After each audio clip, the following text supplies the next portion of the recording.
ప్రతిష్టాత్మకమైన గౌతమి జీవకారుణ్య సంఘం నూతన పాలక వర్గాన్ని నేడు ఎమ్మెల్యే ఆదిరెడ్డి వాసు ప్రకటించారు. చైర్మన్ గా టీడీపీ సీనియర్ నాయకుడు వర్రే శ్రీనివాసరావు, డైరెక్టర్లుగా మిస్కా జోగినాయుడు, కందికొండ అనంతరావు, కాళ్లకూరి అనురాధ, పోలాకి శ్రీదేవి, కడియాల అనురాధ, కడియాల శ్రీలత, బొమ్మదేవర సత్యశ్యామల, మన్నే రాజు, పాలిక సత్యనారాయణ, ముమ్మడి భాగ్యలక్ష్మి, గుత్తుల సంజీవరావు నియమితులయ్యారు. ఈ సందర్భంగా వాసు మాట్లాడుతూ రాజమహేంద్రవరం నగరంలోనే గౌతమి జీవకారుణ్య సమాజం ఎంతో ప్రతిష్ట కలిగిందని, ఈ సంస్థకు చెందిన ఆస్తులను పరిరక్షించాలన్నారు. గోదావరి పుష్కరాలకు సంఘం పాలకవర్గం భక్తులు, యాత్రికులకు మంచి సేవలు అందించాలని సూచించారు. ఇప్పటి వరకు మొత్తంగా 14 కమిటీలను వెల్లడించడం జరిగిందని, కొన్ని కమిటీలు ఇప్పటికే ప్రమాణ స్వీకారం చేయడం జరిగిందన్నారు. ఈ కార్యక్రమంలో జనసేన నగర అధ్యక్షుడు వై శ్రీనివాస్, జీవకారుణ్య సంఘం అధికారులు పాల్గొన్నారు. మొంతా తుఫాను బాధితులైన మత్స్యకారులకు ఈరోజు ఎమ్మెల్యే ఆదిరెడ్డి వాసు నిత్యావసరాలు పంపిణీ చేశారు. ఈ సందర్భంగా ఆయన మాట్లాడుతూ రాజమహేంద్రవరం గోదావరి గట్టున కోటిలింగాలపేట, అలాగే ఆ సమీపంలో నివాసం ఉంటున్న మత్స్యకారులు ఏళ్ల తరబడి ఎదుర్కొంటున్న సమస్యకు తాము పరిష్కారం చూపించామన్నారు. వేటకు వెళ్లని సమయంలో ప్రభుత్వం తరపున తమకు ఎలాంటి సహకారం అందడం లేదని, ఏళ్ల తరబడి తాము ఈ సమస్యను ఎదుర్కొంటున్నట్టు తమ దృష్టికి తీసుకువచ్చారని తెలిపారు. వారి సమస్యకు తాము సానుకూలంగా స్పందించి రెవెన్యూ, ఫిషరీస్ శాఖల అధికారులతో మాట్లాడి కోటిలింగాలపేట మత్స్యకారుల సమస్యలకు పరిష్కారం చూపడం జరిగిందని పేర్కొన్నారు. ఆయా శాఖలను సమన్వయం చేసి 216 మత్స్యకార కుటుంబాలకు వరద నష్టపరిహారం అందేలా చేయడంలో సఫలీకృతమయ్యామని వివరించారు. తూర్పుగోదావరి జిల్లాలో ఖరీఫ్ 2025-26 సీజన్లో ధాన్యం సేకరణ ప్రారంభమైందని, ఇప్పటి వరకు 3 రైతుల నుంచి 15.64 మెట్రిక్ టన్నుల ధాన్యాన్ని సేకరించినట్లు సంయుక్త కలెక్టర్ వై మేఘస్వరూప్ ప్రకటించారు. ఈ సీజన్లో జిల్లాలో 4 లక్షల మెట్రిక్ టన్నులుగా ధాన్యం సేకరించాలని లక్ష్యంగా పెట్టుకున్నామని, దీనికి సంబంధించి ఇప్పటికే రైతులకు 102 కూపన్లు జారీ చేశామన్నారు. రైతులు తమ ధాన్యాన్ని 17% తేమ స్థాయికి ఆరబెట్టుకోవాలని సూచించారు. ధాన్యం సేకరణకు అవసరమైన గోనె సంచులు 212 ఆర్బీకేల వద్ద అందుబాటులో ఉంటాయని తెలిపారు. ప్రభుత్వం నిర్ణయించిన కనీస మద్దతు ధర ప్రకారం కామన్ వెరైటీకి 2389, గ్రేడ్ ఏ వెరైటీకి 2369 రూపాయలు చెల్లిస్తామని పేర్కొన్నారు. ధాన్యం కొనుగోలు సంబంధిత సందేహాలు లేదా ఫిర్యాదుల కోసం కలెక్టర్ కార్యాలయం వద్ద 8309487151 నెంబర్తో కంట్రోల్ రూమ్ ఏర్పాటు చేశామని, ఇది ఉదయం 8 గంటల నుండి రాత్రి 8 గంటల వరకు పనిచేస్తుందని వెల్లడించారు. ఖైదీల సమస్యల పరిష్కారానికి న్యాయ సహాయం అందుబాటులో ఉందని, దాన్ని ఖైదీలు సద్వినియోగం చేసుకోవాలని జిల్లా న్యాయ సేవాధికార సంస్థ కార్యదర్శి senior civil judge N Srilakshmi సూచించారు. రాజమహేంద్రవరం సెంట్రల్ జైల్ మహిళా కారాగారాలను ఆమె సందర్శించి ఖైదీలకు అందిస్తున్న ఆహార ప్రమాణాలు, నివాస సదుపాయాలు, వైద్య సేవలను సమీక్షించారు. ఖైదీలతో మాట్లాడి వారి న్యాయ అవసరాలపై వివరాలు తీసుకున్నారు. ఉచిత న్యాయ సహాయం కావాలనుకునే ఖైదీలు లేదా వారి కుటుంబ సభ్యులు జిల్లా న్యాయ సేవాధికార సంస్థను సంప్రదించాలని, బెయిల్ పిటిషన్లు, అప్పీలు లేదా ఇతర న్యాయ వ్యవహారాల్లో అవసరమైన సహాయం అందించడానికి సంస్థ సిద్ధంగా ఉందని ఆమె పేర్కొన్నారు. రాజమహేంద్రవరం శివారు కొంతమూరు కాతేరు రోడ్లోని శ్రీ దత్తాత్రేయ వేద విద్యా గురుకులం రజతోత్సవాల రేపటి నుంచి నవంబర్ 16వ తేదీ వరకు ఘనంగా నిర్వహించేందుకు ఏర్పాట్లు చేశారు. రజతోత్సవాలను పురస్కరించుకుని సమస్త దేవతా ప్రీతి, దాతల క్షేమం కోసం పరస్పర విద్వేషాలు లేకుండా ప్రాణులంతా సహృద్భావంతో ఉండాలని, ఉపద్రవాల నివారణకు సర్వక్రతు ఫలప్రదమైన సంపూర్ణ శ్రీకృష్ణ యజుర్వేద హవనాది కార్యక్రమాలు చేయాలని సంకల్పించారు. 15వ తేదీన రజతోత్సవాల ప్రత్యేక సంచికను ఆవిష్కరిస్తారు. 16వ తేదీన గురుకుల వ్యవస్థాపకులు, గౌరవాధ్యక్షులు, ప్రధానాచార్యులు బ్రహ్మశ్రీ గుళ్లపల్లి సీతారామచంద్ర గణపాటి షష్ఠి పూర్తి సందర్భంగా గణపాటి దంపతులకు అభినందన సత్కారం చేస్తారు. విశాఖపట్నం మహబూబ్ నగర్ ఎక్స్ప్రెస్ రైలు సాంకేతిక సమస్యల కారణంగా రాజమహేంద్రవరం రైల్వే స్టేషన్లో గంటల తరబడి నిలిచిపోయింది. దీంతో ప్రయాణికులు తీవ్ర అసహనాన్ని వ్యక్తం చేశారు. రైలు బ్రేకులు పట్టేసి పొగలు రావడంతో బలభద్రపురం వద్ద రైలును నిలిపివేశారు. స్వీపర్ బోగీ నుంచి పొగలు రావడంతో ప్రయాణికులు ఆందోళనకు గురయ్యారు.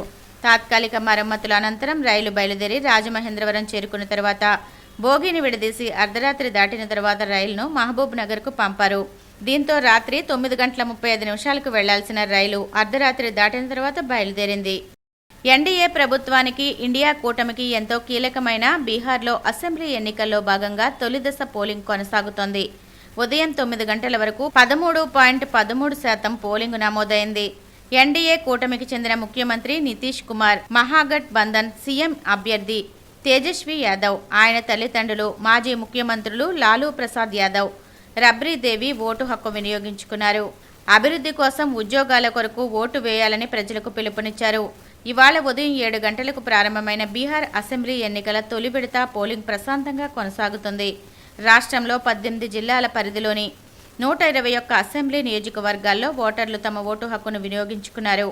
ఈ ఎన్నికల బరిలో మొత్తం 1314 మంది అభ్యర్థులు ఎన్నికల్లో నిలిచారు. రాష్ట్రంలోని 3.75 కోట్ల మంది ఓటు వేయనున్నారు.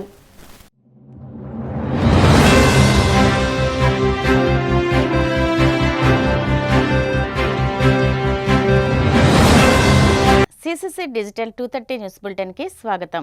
ముందుగా వార్తల్లోని ముఖ్యాంశాలు. వెలగపూడిలో డీఎస్పీ కార్యాలయాన్ని ప్రారంభించిన హోంమంత్రి అనిత. పోలీసుల భద్రత, సంక్షేమం, ఆరోగ్యం, కుటుంబ భద్రతకు ప్రాధాన్యం ఇస్తున్నామని వెల్లడి. మహిళలను కించపరచడమే వైసీపీ పార్టీ అజెండా అన్న ఎమ్మెల్సీ కావలి గ్రీష్మ. నారా భువనేశ్వరి మీద వైసీపీ నేత ప్రసన్న కుమార్ చేసిన అనుచిత వ్యాఖ్యలపై ఆగ్రహం. తిరుమల శ్రీవారిని దర్శించుకున్న తెలంగాణ మాజీ మంత్రి మేడ్చల్ బీఆర్ఎస్ ఎమ్మెల్యే మల్లారెడ్డి. ఆలయ మర్యాదలతో స్వాగతం పలికిన అధికారులు. తెలంగాణ ముఖ్యమంత్రి రేవంత్ రెడ్డితో అమెజాన్ వెబ్ సర్వీసెస్ ప్రతినిధుల భేటీ. రాష్ట్రంలో ఏడబ్ల్యూఎస్ ఆన్ గోయింగ్ సెంటర్లు, వాటి విస్తరణపై చర్చ. అమరావతి రైతుల త్యాగ ఫలాలను అనుభవిస్తున్నామని హోంమంత్రి వంగలపూడి అనిత అన్నారు. వెలగపూడిలో నిర్మించిన డీఎస్పీ కార్యాలయాన్ని ఆమె ప్రారంభించారు. వంగలపూడిలో నిర్మించిన డీఎస్పీ కార్యాలయాన్ని ఆమె ప్రారంభించారు. ఈ సందర్భంగా హోంమంత్రి మాట్లాడారు. 2018లో టీడీపీ ప్రభుత్వం రాజధాని అమరావతిలో డీఎస్పీ కార్యాలయాన్ని ఏర్పాటుకు శంకుస్థాపన చేసిందన్నారు. వైసీపీ హయాంలో నిర్మాణ పనులు నిలిచిపోయినప్పటికీ కూటమి ప్రభుత్వం రాగానే పూర్తి చేసిందని అన్నారు.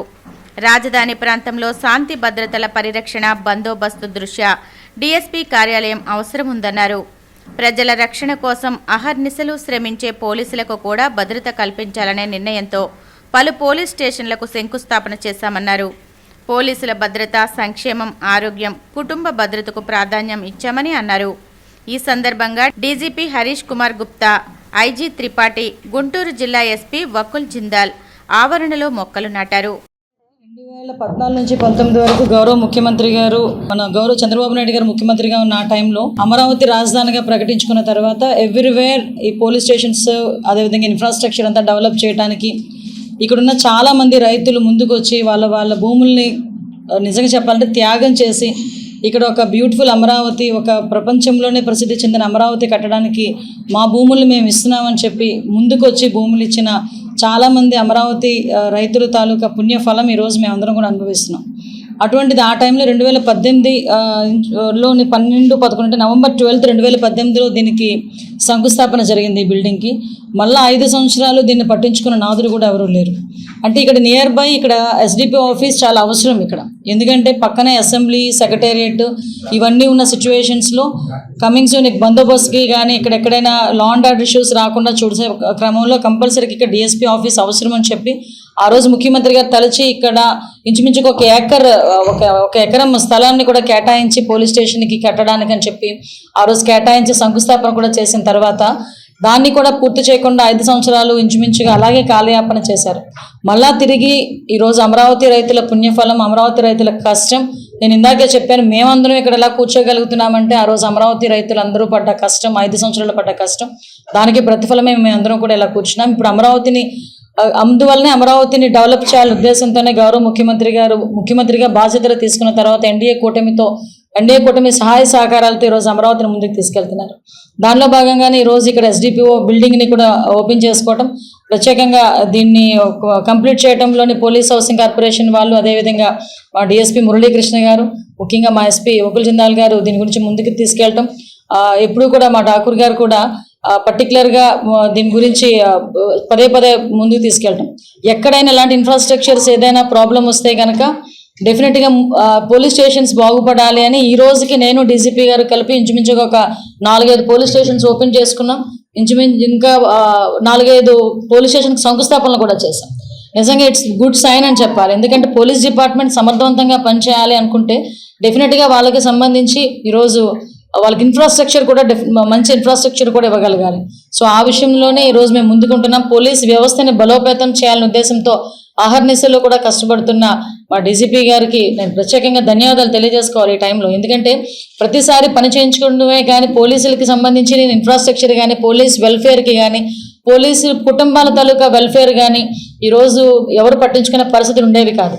కానీ మేము గవర్నమెంట్లో తీసుకున్న తర్వాత కంప్లీట్గా పోలీసులకు సంబంధించి భద్రత విషయంలోని కానీ వాళ్ళకి ఆరోగ్య భద్రత విషయంలోని కానీ వాళ్ళకి ఇమీడియట్గా ఏదైనా ప్రాబ్లం జరిగితే కనీసం ఆరోగ్య భద్రత 2 లక్షలు ఇచ్చేవారు.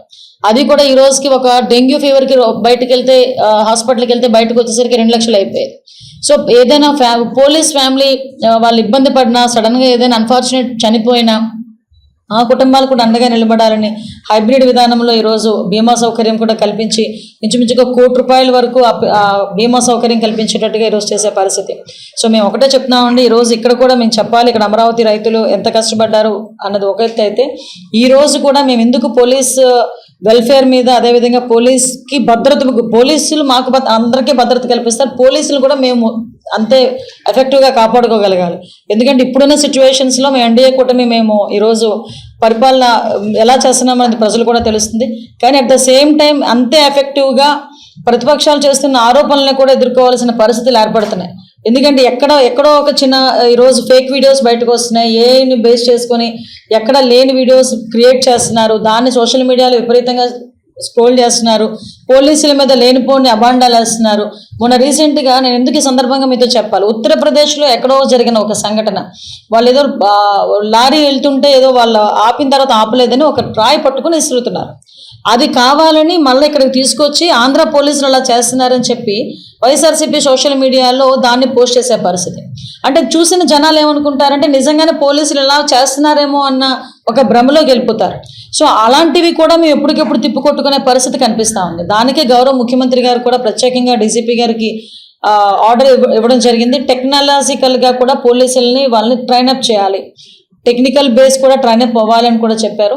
ఓవరాల్గా ఒకటే చెప్తున్నామండి, ఈరోజు లా అండ్ ఆర్డర్ అనేది మాకు మేజర్ ప్రయారిటీ. గౌరవ ముఖ్యమంత్రి గారికైనా మాకైనా డెఫినెట్గా ఆ విషయంలో పోలీస్ వ్యవస్థ మంచి టీం వర్క్తో ఈరోజు మేము ముందుకు తీసుకెళ్తున్నాం. ఇలాంటి ఇన్ఫ్రాస్ట్రక్చర్స్ అన్నీ కూడా అన్ని రాష్ట్రం మొత్తం కూడా ఇందాకే అనుకున్నాం, మేము డీజీపీ గారు కూడా ఒకే స్ట్రక్చర్లో అంటే ఒకే ఎవ్రీవేర్ ఏ రాష్ట్రంలో ఏ మూలకెళ్ళినా పోలీస్ స్టేషన్ అంటే ఒకే స్ట్రక్చర్లో ఉండాలి. అలా దానికి కూడా ఒకసారి ట్రై చేసి కమింగ్ సూన్ పోలీస్ ఇన్ఫ్రాస్ట్రక్చర్లో కానీ పోలీస్ వెల్ఫేర్కి కానీ పెద్దపీట వేస్తాం. మహిళలను కించపరచడమే వైసీపీ పార్టీ అజెండా అని ఎమ్మెల్సీ కావలి గ్రీష్మ విమర్శించారు. మంగళగిరిలోని టీడీపీ కేంద్ర కార్యాలయంలో ఆమె మీడియాతో మాట్లాడుతూ కన్న తల్లిని చెల్లిని ఆస్తి కోసం ఇంట్లోంచి తరిమేసి మెడపట్టి గెంటేసిన సంస్కృతి జగన్మోహన్ రెడ్డిదని ధ్వజమెత్తారు. ఆ పార్టీ నుంచి వచ్చిన ప్రసన్న కుమార్ రెడ్డి సంస్కారహీనుడని దుయ్యబడ్డారు. సీఎం చంద్రబాబు సతీమణి నారా భువనేశ్వరి మీద ప్రసన్న కుమార్ చేసిన అనుచిత వ్యాఖ్యలను ఈ సందర్భంగా ఆమె తీవ్రంగా ఖండించారు. ఎంతో నిష్ఠతోటి భవానీ దీక్ష వేసుకున్నాను, కానీ అందరికీ ఒకసారి చెప్పాల్సిన విషయం ఏంటంటే మన రాజకీయాల అభిప్రాయాలు చెప్పడానికి అమ్మవారి శక్తి ఇవ్వాలే కానీ అది మనల్ని కిందకి ఉంచకూడదని దీక్ష ఉన్నా సరే ఈరోజు ప్రెస్ మీట్ పెట్టాను. తెలుగుదేశం పార్టీ అన్నా తెలుగుదేశంలో నాయకులన్నా ముందు నుంచి మాకు ఒక సిద్ధాంతం అంటూ ఉంటుంది. ఏంటి అంటే ప్రతి మహిళలోని ఒక అమ్మవారిని చూసుకోవాలి, ఒక చెల్లిని చూసుకోవాలి, ఒక తల్లిని చూసుకోవాలి, అందరినీ మేము కష్టపడి బాగా ఒక ఉన్నతమైన స్థితికి తీసుకెళ్ళాలి అనేది తెలుగుదేశం పార్టీ తాలూకా బేసిక్ మా లైన్ అది. కానీ వైసీపీ ప్రభుత్వం కానీ వైసీపీ పార్టీ కానీ వాళ్ళ ఎజెండా ఏంటి అంటే మహిళల్ని కించపరచాలి, మహిళల్ని బాధ పెట్టాలి. కన్న తల్లి చెల్లిని ఆస్తి కోసం ఇంట్లోంచి తరిమేసి మెడబెట్టి గెంటేసిన సంస్కృతి జగన్మోహన్ రెడ్డిది. అలాంటి పార్టీ నుంచి వచ్చిన ఈ ప్రసన్న కుమార్ రెడ్డి సంస్కారం కానీ లేకపోతే ఆయన మాటలు కానీ మహిళల పట్ల బాగుంటుందని ఆయన మేము ఎక్స్పెక్ట్ అయితే చెయ్యం. కానీ అలాంటి మాటలు మాట్లాడడానికి కూడా మనసు రాని ఇలాంటి మూర్ఖపు మనుషుల్ని తీసుకొని వచ్చి వైసీపీలను పెట్టారు. మహిళా లోకానికి కానీ మహిళా జాతికి కానీ ఎంతగానో ఇన్స్పైరింగ్గా అందరికీ ఆదర్శంగా ఉండే అమ్మ నారా భువనేశ్వరి గారి మీద అనుచితమైన వ్యాఖ్యలు చేయడానికి ప్రసన్న కుమార్ రెడ్డి వచ్చాడు. నేను ఈరోజు అమ్మ గురించి భువనేశ్వరి గారి గురించి కొన్నిసార్లు చెప్పాలి. ఎందుకంటే కొంతమందికి చాలా తెలుసు అనుకుంటారు, కానీ నారా భువనేశ్వరి గారు ఒక ఉన్నతమైన కుటుంబంలో పుట్టిన ఆవిడికి ఆవిడ ఏమి పని చేయాల్సిన అవసరం లేదు, లేకపోతే సొసైటీ కోసం ఏమి చేయాల్సిన అవసరం లేదు, నథింగ్, సుఖంగా ఉండొచ్చు ఆవిడ.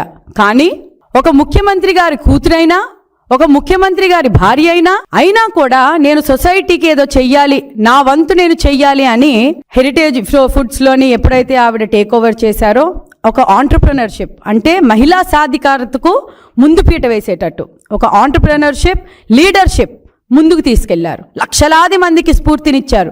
ఎంతోమంది మహిళలు, దేశమంతటా మహిళలు ఎంత బాగా చేస్తున్నారు ఈవిడ మనం కూడా చేయాలి, మంచి బిజినెస్ పెట్టాలి, మంచి లీడర్షిప్లోకి వెళ్ళాలి అని ఇన్స్పైరింగ్ పర్సన్ భువనేశ్వరి గారు. ఎన్టీఆర్ ట్రస్ట్ కానివ్వండి, లేకపోతే ఆవిడ చేసే ఏదైతే సేవా కార్యక్రమాలు కానివ్వండి, ఎప్పుడైనా ఫస్ట్ ఉంటారు ఆవిడ. వరదలు కానివ్వండి, ఉపత్తు కానివ్వండి, ఏదైనా విపత్తులకు వచ్చినా కూడా ప్రతి ఒక్క దగ్గరికి కానీ ఆవిడ ఫస్ట్ ఉంటారు.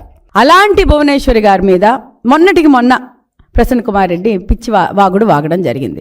ఈ రోజు కూడా ఈ ప్రసన్న కుమార్ రెడ్డి ఆ మహిళల మీద మాట్లాడి చాలా చండాలంగా మాట్లాడతాడు, నీచమైన కమెంట్లు చేస్తాడు అని అనుకొని ఉట్టి నెల్లూరు వరకే తెలుసు. అమ్మ భువనేశ్వరి గారి మీద మాట్లాడిన తర్వాత ఈ నీచుడు ఇంకా మరి దేనికి పనికిరాడు అని మొత్తం ఆంధ్ర రాష్ట్రానికే తెలిసింది. వైసీపీలోని ఉన్న ప్రతి ఒక్కరు మీ దుర్బుద్ధి, మీ దిక్కుమాలిన రాజకీయాలు, మీ దిక్కుమాలిన ఈ స్పృహలేని ఈ రాజకీయాలు, మహిళల పట్ల మీ భాష, మహిళల పట్ల మీ అహంకారమైన విద్వేషం రేపే ఒక క్యారెక్టర్ మీ దగ్గరే పెట్టుకోండి. ఎందుకంటే మాకు కానీ తెలుగుదేశం పార్టీలో ఉన్న వాళ్ళకు కానీ రాష్ట్రంలో ఉన్న మహిళలకు కానీ ఈ వైసీపీ నాయకులు లాంటి చండాలమైన రాజకీయ నాయకులు మాకెవరూ అవసరం లేదు. మీరు ఎంత మాట్లాడినా మమ్మల్ని ఇన్స్పైర్ చేస్తారే తప్పితే మమ్మల్ని ఎప్పుడు కిందకి లాగలేదు. కార్తీక పౌర్ణమి సందర్భంగా పంచారామ క్షేత్రాల్లో ఒకటైన భీమవరం గునిపూడిలో వేంచేసి ఉన్న శ్రీ ఉమా సోమేశ్వర జనార్దన స్వామి దర్శనార్థం ఆలయానికి భక్తులు పెద్ద ఎత్తున విచ్చేశారు. ఆలయ చైర్మన్ చింతలపాటి బంగారరాజు, ఈవో రామకృష్ణం రాజు, ట్రస్ట్ బోర్డు సభ్యులు భక్తులకు ఎటువంటి ఇబ్బంది లేకుండా ఏర్పాట్లను పర్యవేక్షించారు. భీమవరం డీఎస్పీ ఆర్జీ జయసూర్య బందోబస్తు ఏర్పాట్లను పర్యవేక్షించారు. ఆలయ ప్రాంగణంలో కార్తీక పౌర్ణమి సందర్భంగా భీమవరం పట్టణానికి చెందిన బోడపాటి రవిశంకర్, భార్గవి దంపతుల సౌజన్యంతో అన్నదాన కార్యక్రమం నిర్వహించారు. ఈ సందర్భంగా బోడపాటి చిన్నబాబు మాట్లాడుతూ కార్తీక పౌర్ణమి రోజున కార్తీక దామోదరుని ఆశీస్సులతో భక్తులకు అన్నప్రసాదం అందించే అవకాశం తమ కుటుంబానికి రావడం అదృష్టంగా భావిస్తున్నామని అన్నారు. సంఘ సేవకులు అల్లు శ్రీనివాస్ మాట్లాడుతూ బోడపాటి చిన్నబాబు కుటుంబం ఆధ్యాత్మిక కార్యక్రమాలకు, సేవా కార్యక్రమాలకు గుప్తదానాలు చేసే గొప్ప మనసున్న వ్యక్తులని, వీరమ్మ పార్క్ వద్ద వేంచేసి ఉన్న భోగలింగేశ్వర స్వామి ఆలయం వద్ద కూడా అన్న సమారాధనకు సౌజన్యం అందిస్తూ వస్తున్నారని, ఈ రోజు పెద్ద ఎత్తున భక్తులు విచ్చేసి అన్న ప్రసాదాలు స్వీకరించారని తెలిపారు.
ఈరోజు కార్తీక పౌర్ణమి సందర్భంగా మన గునుపూడి శివాలయంలో పెద్ద ఎత్తున భక్తులు వచ్చి అందరూ సాధనాశ్రమం తెల్లవారుజామున 3 గంటలకు చేసుకుంటున్నారు. దీనికి సంబంధించి దేవాదాయ శాఖ వారు, అలాగే రెవెన్యూ, పోలీస్ అందరూ కలిసి సంయుక్తంగా బందోబస్తు నిర్వహిస్తున్నాం. పోలీసు తరఫున మన డిఎస్పీ ఆధ్వర్యంలో ఒక 2 సిఏలు, 4 ఎస్ఐలు, దాదాపుగా 100 మంది కానిస్టేబుల్స్, హెడ్ కానిస్టేబుల్స్ దీనికి బందోబస్తు నిర్వహిస్తున్నాం. మా ఎస్పీ గారు, అడిషనల్ ఎస్పీ గారు కూడా ప్రత్యేకంగా పర్యవేక్షిస్తున్నారు. నాయబ్ ఎస్పీ గారు. భక్తులందరికీ మనం ఏంటంటే మేము చేసిన ఏర్పాటు సక్రమంగా ఎటువంటి తోపులాటలు ఎటువంటి జరగకుండా అందరికీ మంచి దర్శనం చేయిస్తామని, అలాగే ఎటువంటి తోపులాటలు లేకుండా వాళ్ళు వచ్చి దర్శనం చేసుకోవాలని మా పోలీస్ తరఫున అలాగే దేవాదాయ తరఫున కోరుతున్నాం. Thank you. కార్తీక పౌర్ణమి సందర్భంగా జైన్లు ఎంతో పవిత్రంగా చేసుకునే పండుగ పూర్ణిమ మేళా మహోత్సవమని రాష్ట్ర public accounts committee chairman Bhimavaram MLA Pulaparthi Ramanjaneyulu అన్నారు. పెద అమిరంలోని జైన్ దేవాలయంలో బుధవారం జరిగిన కార్తీక పూర్ణిమ మేళా మహోత్సవంలో ఎమ్మెల్యే అంజుబాబు పాల్గొని స్వామివారిని దర్శించుకున్నారు.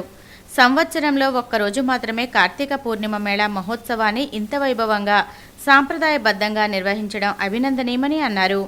ముందుగా స్వామివారికి అభిషేకాలు, హారతులు అందించారు. దేవాలయ ప్రాంగణంలో కీర్తనలను ఆలపించారు.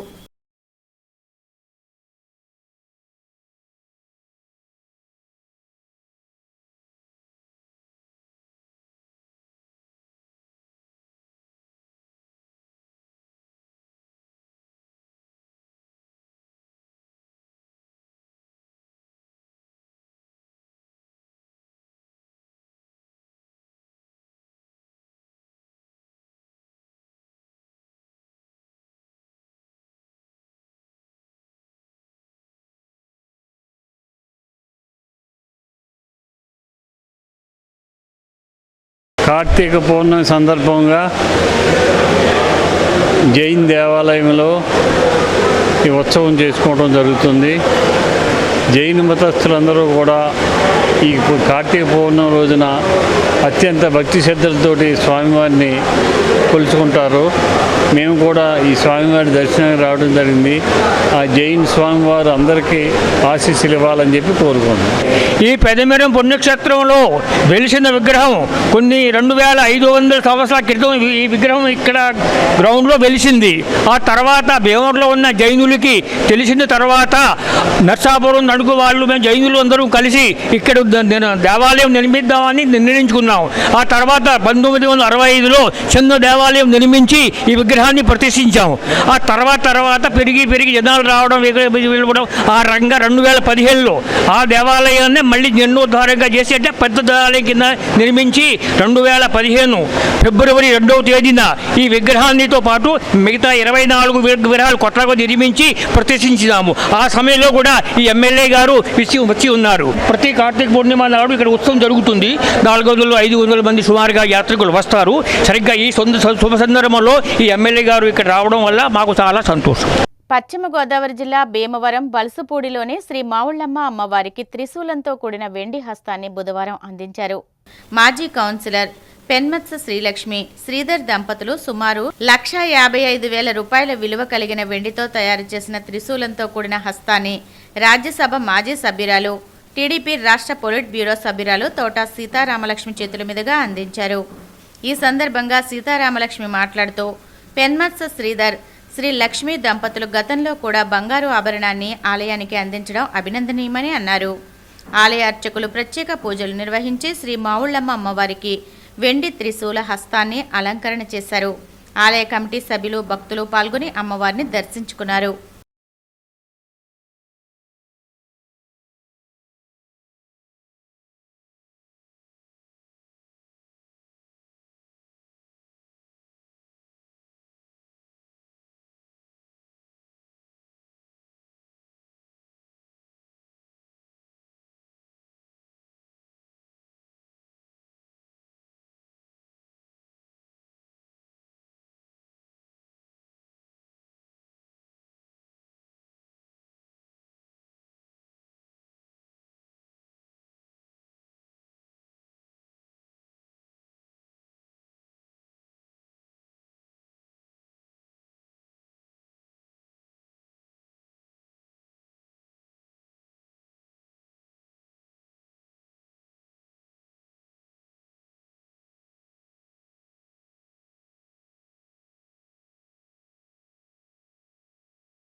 ఈరోజు మరి కార్తీక మాసం, ముఖ్యంగా వేళ కార్తీక పౌర్ణమి, మహాశివుడికి చాలా ప్రీతిపాత్రమైన రోజులు.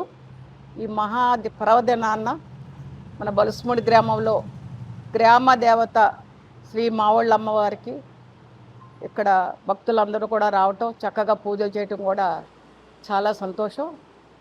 ముఖ్యంగా ఇక్కడ పిన్మచ్చ శ్రీధర్ గారు వాళ్ళ శ్రీలక్ష్మి భార్యాభర్తలు ఇద్దరూ కూడా, వాళ్ళ ఫ్యామిలీ కుటుంబ సభ్యులందరూ కూడా దాదాపుగా 2-3 నెలల క్రితం ఎవరైతే మావళ్ళ అమ్మవారు ఉన్నారో వాళ్ళకి ఆవిడికి హస్తంతో కూడిన త్రిశూలం ఇవ్వాలనేది ఒక నిర్ణయించడం జరిగింది.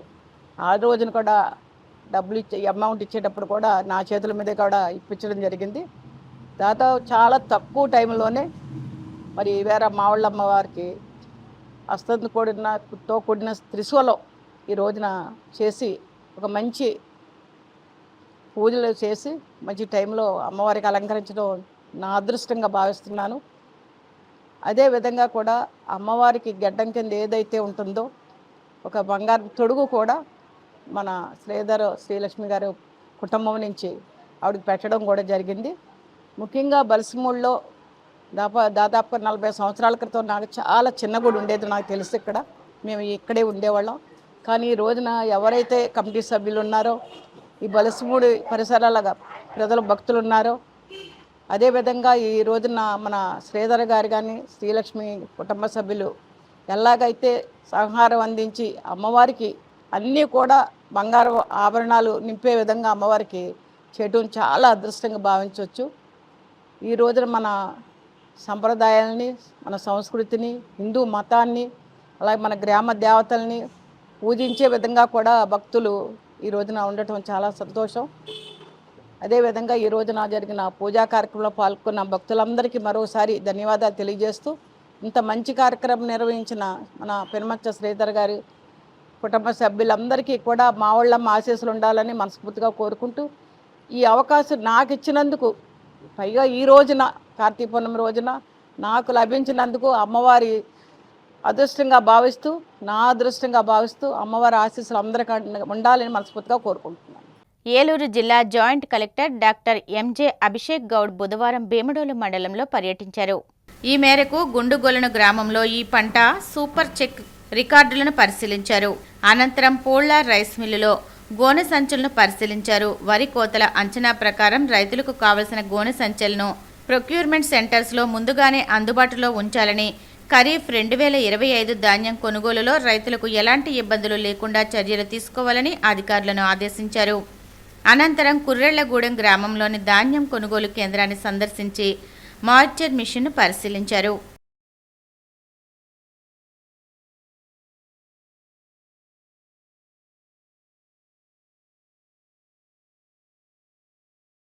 కలియుగ ప్రత్యక్ష దైవం తిరుమల శ్రీ వెంకటేశ్వర స్వామివారిని తెలంగాణ మాజీ మంత్రి మేడ్చల్ బీఆర్ఎస్ ఎమ్మెల్యే మల్లారెడ్డి దర్శించుకున్నారు.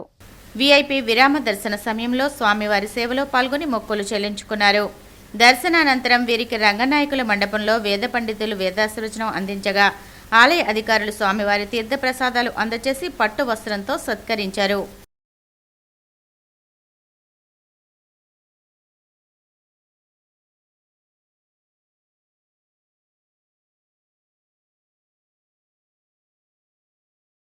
రెండు నెలల్లో 3 సార్లు వచ్చిన. ఫస్ట్ మొక్కిపోయినా నేను భారతదేశం అంతా యూనివర్సిటీలు పెట్టాలని వైజాగ్ లా తీసుకున్నాం. నిన్ననే తిరుపతిలో శ్రీ కాలేజ్ అని పర్చేజ్ చేసిన ఆ దేవుని దయతోటి. అక్కడ కూడా యూనివర్సిటీ పెట్టాలని దేవుని మొక్కిన. ఆ భగవంతుడే వెంకటేశ్వర స్వామి శ్రీ కాలేజ్ అనేది మాకు ఇప్పించాడు.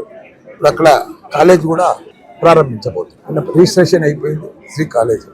అందుకే ఆ దేవునితో మా కమ్యూనిటీలు కూడా వీళ్ళిద్దరు తిరుపతి వాళ్ళని కూడా తీసుకొని దర్శనం చేయించారు. అదే మాదిరిగా ఇండియా లెవెల్లో కూడా యూనివర్సిటీలు పెట్టాలని. దానికి తోడు తెలంగాణలో మళ్ళీ మా CM KCR. Amazon web services ప్రతినిధి బృందం తెలంగాణ ముఖ్యమంత్రి రేవంత్ రెడ్డితో సమావేశమైంది.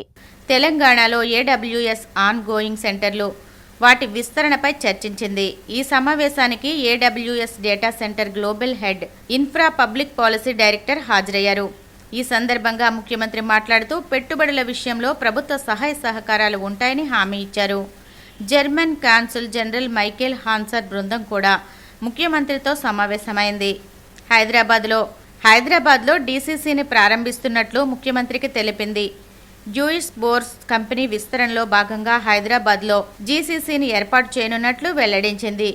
దీని ద్వారా రానున్న 2 ఏళ్లలో సుమారు 1000 మంది ఐటీ నిపుణులకు ఉద్యోగాలు, ఉపాధి అవకాశాలు దొరుకుతాయని వెల్లడించింది. వార్తలు ముగించే ముందు ముఖ్యాంశాలు మరొకసారి. వెలగపూడిలో డీఎస్పీ కార్యాలయాన్ని ప్రారంభించిన హోంమంత్రి అనిత. పోలీసుల భద్రత, సంక్షేమం, ఆరోగ్యం, కుటుంబ భద్రతకు ప్రాధాన్యం ఇస్తున్నామని వెల్లడి.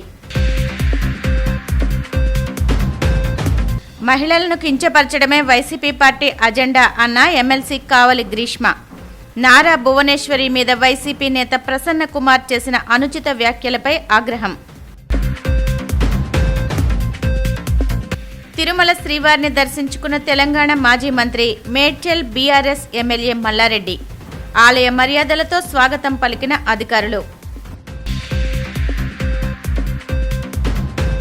తెలంగాణ ముఖ్యమంత్రి రేవంత్ రెడ్డితో అమెజాన్ వెబ్ సర్వీసెస్ ప్రతినిధుల భేటీ. రాష్ట్రంలో ఏడబ్ల్యూఎస్ ఆన్ గోయింగ్ సెంటర్లు, వాటి విస్తరణపై చర్చ. ఈనాటి సిసిసి డిజిటల్ 230 న్యూస్ బులెటిన్ ఇంతటితో సమాప్తం. నమస్కారం.